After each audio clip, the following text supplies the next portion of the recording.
Ooh, hey there, everybody. Welcome to Let's Talk About It with Yogi Hamm. I'm Yogi Hamm.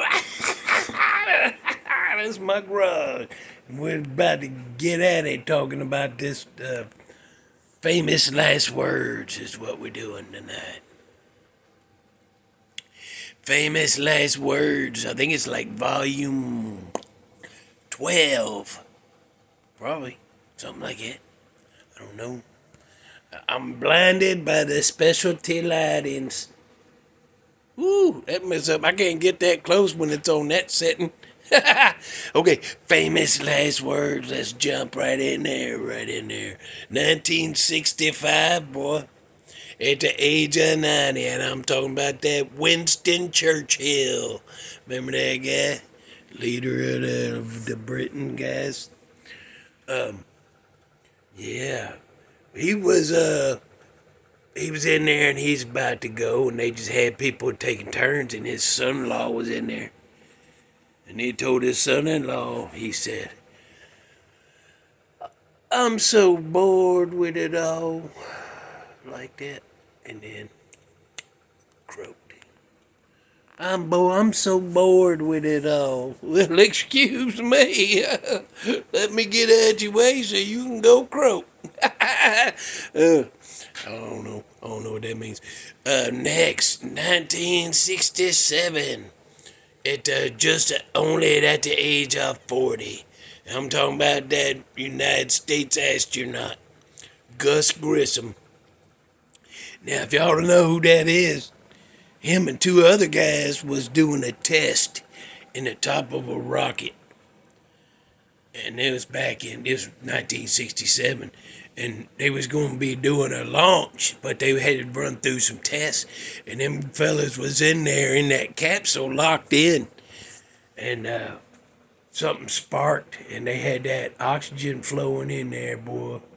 And something sparked and lit that oxygen on fire, and it just, them fellas was trapped in there and they didn't have a chance. But right before that happened, because he did a lot of, well, he didn't, the last thing he said, it was words, was, he said, right before that happened, on the radio, he said, how are we going to get to the moon if we can't talk between 2 or 3 damn buildings on the radio? Like that. And then right after that, sparked, burned everything up in there. That's a American hero astronaut. R.I.P. And them other two as well. So next, we in 1968, boy, Robert F. Kennedy, JFK's brother. He got, dude was waiting for him in the kitchen, and when he come walking through after giving the speech, the guy jumped out, wah, pew pew, like that. Yeah, it's a damn shame. But when the paramedics came to get him, and he said, "Don't lift me," and they was like, "Well, we kind of have to. We got to lift you to get," but he croaked.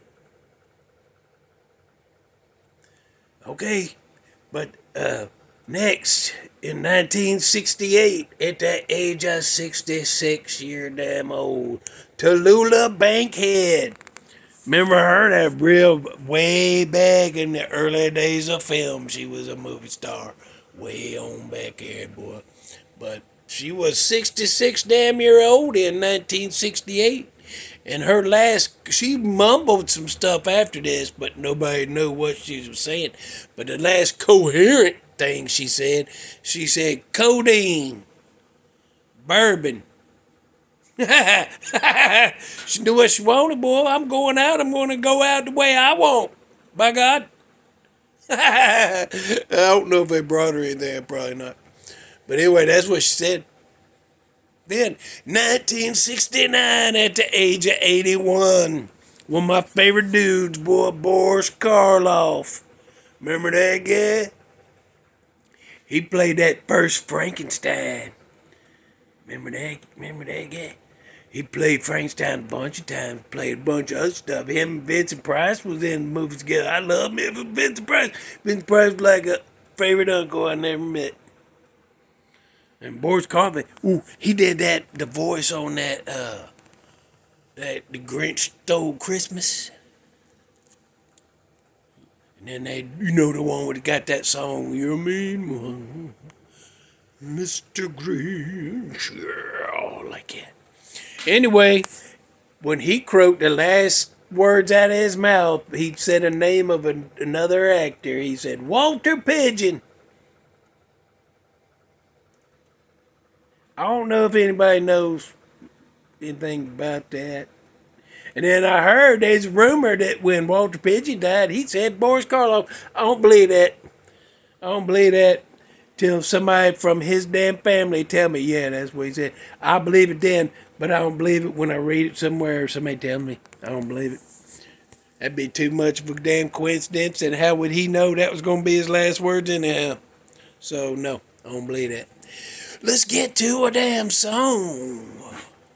Yeah, volume 12 out the way, boy. We're moving right along with these famous last words. We added that if you ain't seen it yet or you missed it, we added another category that goes along with this famous last words called embarrassing last words. We're taking real stuff that was said and people heard them say it and it was embarrassing, and we're also taking just jokes, like you make up something that would be a horrible, embarrassing last word. Like that one. The first one we put on here was, hey, where's the plunger? And then I said, no, you don't yell that. You don't want people knowing that about you. You don't want to know, did you do that to people's plumbings? You don't want people knowing that. But that's what we've added to it, so we're going to move right along with both of them categories. So here's a song I want you to hear. It's from 1976 by ELO, Electric Light Orchestra, baby. And the song is called Shangri-La. My Shangri-La has gone away or something like that. I don't remember what it says. Something like that. So go listen to that. Go listen to that song, won't you? And then, yeah.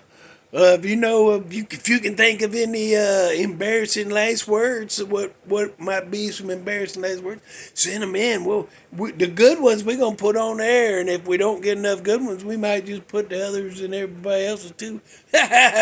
We got to fill that space with something. Okay, bye.